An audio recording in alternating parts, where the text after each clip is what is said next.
dun sa syudad.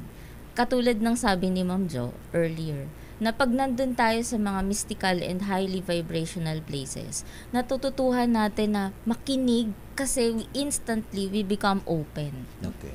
So, ang sinasabi din ni Impo is, kahit araw-araw daw, pumikit, ramdamin mo yung sarili mong energy, gaano kalaki hanggang saan ang energy na sinasakop ng iyong katawan. Okay. Tignan mo yung katawan mo from your mind's eye. Ano ba yung hindi dapat na nandito? Ano yung dapat na tanggalin ko para umandar ulit yung energy generator sa loob ng katawan ng tao? Ngayon, kung hindi mo kayang gawin yon sa sarili mong kalagayan, pumunta ka sa syudad, tutulungan ka namin. Doon namin bubuksan ang iyong kamalayan. Habang pinapaliwanag mo, nakikita ko si Iron Man. Nga, Di ba si Iron Man meron Oo, nga, generator dito? Diba? Oo, tama. Di ba si Iron Man? Di ba? Oh. So, kung gusto yung maging Iron Man, punta kayo ng Ciudad Verdadero. At ang sinasabi rin ni Diwata is, huwag kakalimutan ang Mother Nature sa lahat ng ginagawa natin every day. Yun ang first priority natin, yung nature. Kasi ano man ang gawin natin, nasa planet Earth tayo, na kay Mother Earth tayo, dapat Mother Nature ang ating inaalagaan. Hindi lang tayo inaalagaan, dapat man tayo magbigay naman, i-reciprocate naman natin yung pag-aalaga sa atin. O di ba? Hindi yung kung saan-saan ka nagtatapon ng basura, hindi kung saan-saan ka naninigarilyo. Yan. Di ba bawal ng paninigarilyo sa public places ngayon? Abay, marami pa ako nakikita sa labas na naninigarilyo. Diyos me, yun naman, no. Ay, sorry, pero siguro, naman, medyo hinay-hinay lang. Yung talagang hindi pa maiwasan tanggalin yung paninigarilyo. No? And of course, yung paggamit ng mga no, Dr. Jo, yung mga fuel, no? Malaking pinsala yun. Malaking pinsala yun sa ating kalikasan. Alright, so siguro tayo'y magbababay na, pero sandali lang, atin munang alamin ano nga ba ang ginagawa ni Miss Katrina. Ayan. Miss Katrina, you're a yoga teacher and also Reiki master. Saan ka pwede matunghayan ng ating mga viewers? Nandun po ako sa Auhai Academy for Holistic Healing Arts. Yes. And I just feel very, very compelled to tell you this, that, you know, because I'm from the Christian Jesus Christ point of view, that he rejected no one and he tolerated all, and he saw mystery of God in all people and in nature. And I hope that we can do the same.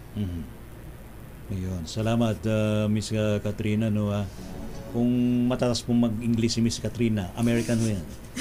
She's an American. Peace. Alright, Sir Francis, saan ka pwedeng ma-contact for maybe you can also share your experiences sa iba, and what do you do for now na makakatulong din sa ating mga viewers? Siguro ngayon po naging rin ako, practitioner din ako ng Reiki. Yes, yeah. So yan,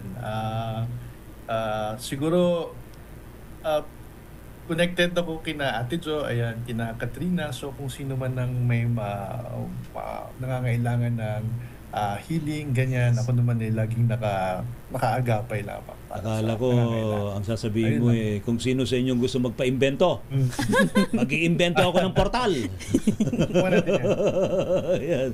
Salamat, Sir Francis. Maraming salamat sa iyong ibinigay na ng sharing of your experiences tonight. Miss Cara, saan ka pwedeng matunghayan, or maybe you can also share yung mga experiences mo sa iba? May crystal consultant ka pala, di ba?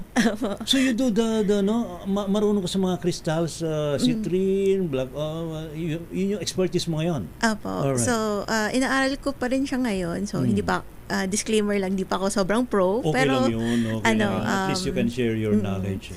Sinishare ko yung knowledge ko kung paano alagaan yung crystals kasi they're from nature din. So, bato sila. Hindi sila accessories. Correct. Yung parati kong sinasabi. And, binebenta ko sila sa online, sa Shopee.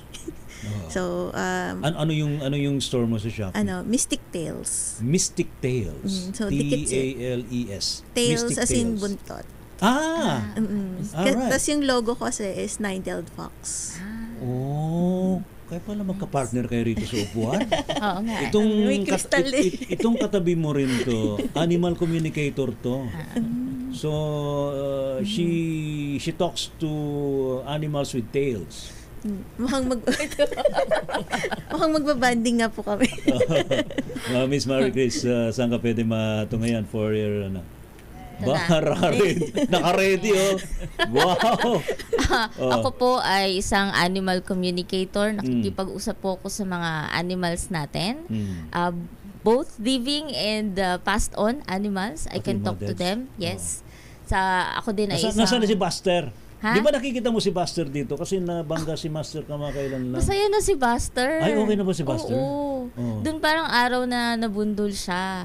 Kinommunicate ko rin siya. Okay. Sabi niya, parang masaya daw siya na meron siyang final home. Yun ang MBC. niya. Wow, Final kasi home daw. in-adapt siya rito. Wow naman. No. Super happy naman siya. Wala siyang regrets and resentment sa pagkabangga niya. Ayun, nako. Tayo lang naman tao yung ganun eh. Oo, Di tayo ba? lang Oo. Alright, so diyan ka pwede makontak. Yes, Voiceless Whispers. The Voiceless Whispers sa Facebook. At meron din akong URL na voicelesswhispers.org. Back to back. Yes. Ayan, dami mo matutuhan kay Miss Marie Chris yan. Sa susunod. May Ganyan yung mga placard na utak rin. IT. Di ba utak IT ka rin? Yan. Salamat, Miss Marie Chris. Dr. Joe, ma'am, maraming salamat po sa inyo. Saan po kayo pwede matunghayan? And of course, I think pabalikan na rin ng Russia, no? Opo, at tuloy naman ang ating online teaching po at meron tuloy pa rin yung ating scholarship po dun sa gusto mag-aral po ng Gusto maging Reiki Master, Reiki At, Healer. Ayan. Meron po tayong Dorn Facebook. method. Yes po. Oo. AWHI po, PH at AWHI official and also High Family po. Ayan. At kung gusto po nila makipag-ugnayan, pwede silang mag-personal message habang narito ako sa Pilipinas sa 0918-911-0035. 0918-911-0035. Wala ba tayong short na ngayon? Parang ritual? Meron pong binibigay na bago tayo magtapos sa ating pong programa ay Ready na po tayo. pinapahipo po ng ating pong mahal na impo at sa lahat po ng ating mga divine beings ang ating pong sarili para pasalamatan po ang lahat ng elemento, ang apoy, ang minerals, ang tubig, ang ether at ang hangin sa patuloy na pagsuporta sa ating buhay at alagaan po natin sila. Maraming salamat po. Thank you, Ma'am Jo.